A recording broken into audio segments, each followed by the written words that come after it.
teed it up earlier. Perry Pearn. That name rings a bell because Perry Pearn has coached a lot of hockey. Perry, thanks for making some time today here on the Sports Cage. Well, thanks for having me. Your elite prospects page as a coach, one of the longest I've seen. Countries, continents. I love it. I think it's great. The stories you can tell, the experiences as well. Now you're coaching the Chinese national team, which is in Briarcrest, playing the college this Friday and Saturday. Perry, how do you end up coaching in China? Well, I had, after retiring from the NHL, I'd wound up working with the Canadian women's national team, and that led to an opportunity to go to Russia. And when I came back from Russia, I was kind of sitting out, not doing anything, and got hooked up with Japan and coached them for 2 years. And I think that's where China would have seen me do some coaching, and reached out after I left Japan, and here I am. Japan hockey, where they are, and China, is it similar? A lot of differences there. We're fairly similar. So you have the top 16 teams play in the World Championship, and then right below that group, the next 6 teams are called the 1A group. And then the 6 teams below that are called the 1B group. And we're in 1B. Japan currently is in 1A. Mm-hmm. Teams from 1A, every year, 2 of those teams go up and they play in the Senior World Championships with Canada, U.S., Sweden. 2 teams come down. So there's relegation. And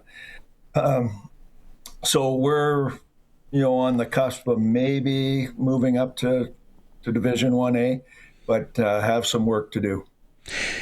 The ACAC, you spent time in there as well. It's been a while, but how do you come up with this, or does somebody else come up with it to be like, I think we would be able to go over and play these teams and be comparable? Because there's already some games that have happened, and they haven't been absolute blowouts from what I understand. But that's always tough to gauge, divisions, leagues against leagues. You're just going off eyeball tests and kind of what you know, right? Exactly. And, I do have experience with the ACAC, and you're right, I haven't coached in the league for a while, but I have friends that work in the league still, friends that, I've gotten to know over the years that coach in the league. And I run a camp where, a number of the players, come out of major junior hockey or junior A hockey, and they wind up at places like U of A and NAIT. So I have a feel a little bit for the level of the league. But the other thing that was really attractive about the ACAC is they have 7 teams. And in college sports, if you have 7 teams, it means somebody has a bye weekend.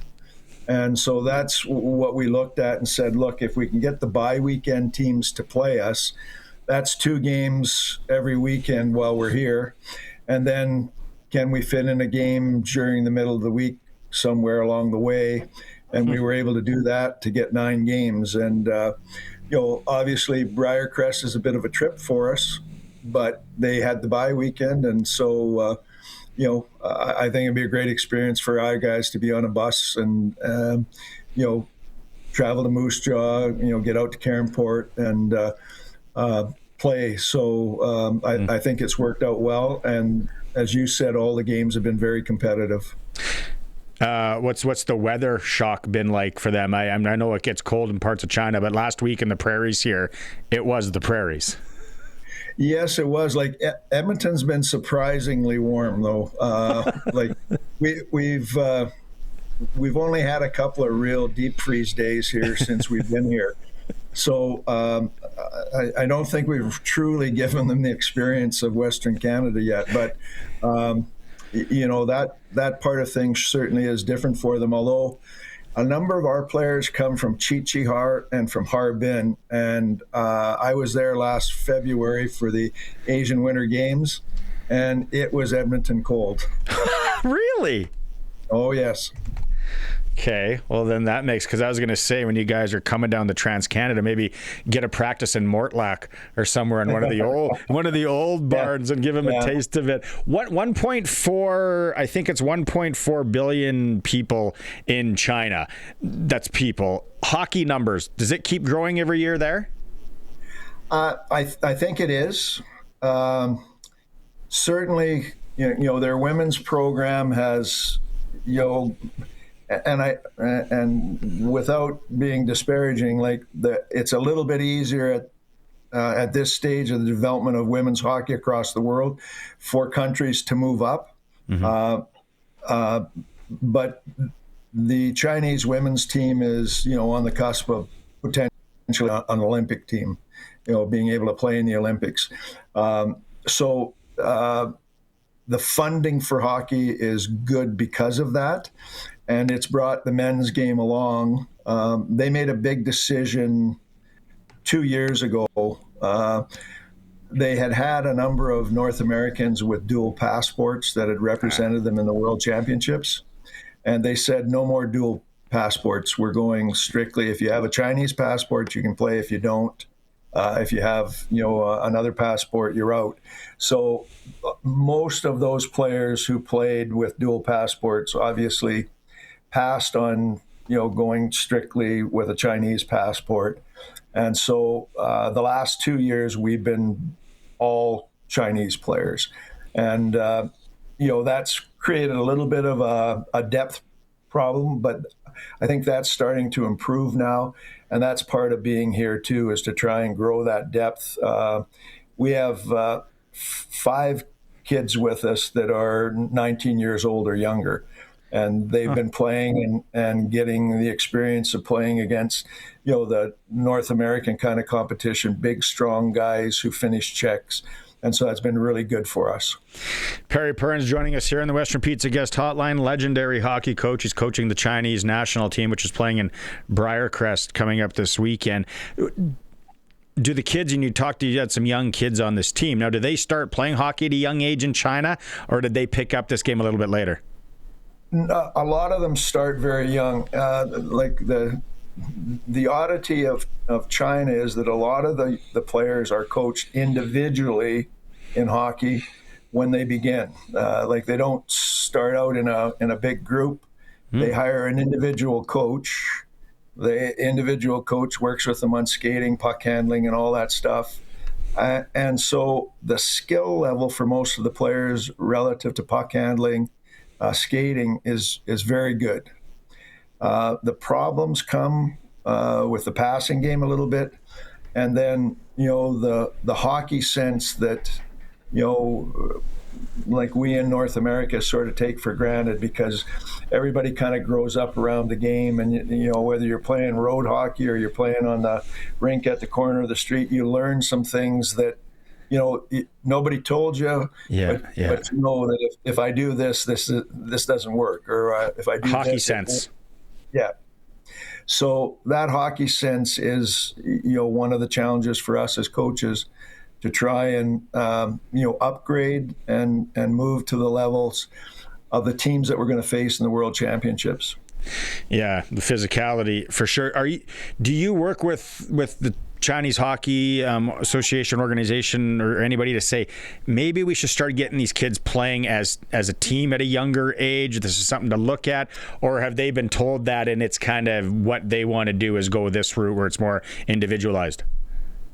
Well, and that's the other interesting thing. In China, I think is much different, say, than Canada. Hockey Canada, provides, I think, the direction and the leadership in terms of developing, our young players and do a pretty good job of it. In China, the federation doesn't have the same strength that Hockey Canada has. There are actually individual clubs that I think have more control than the actual Chinese, Hockey Association.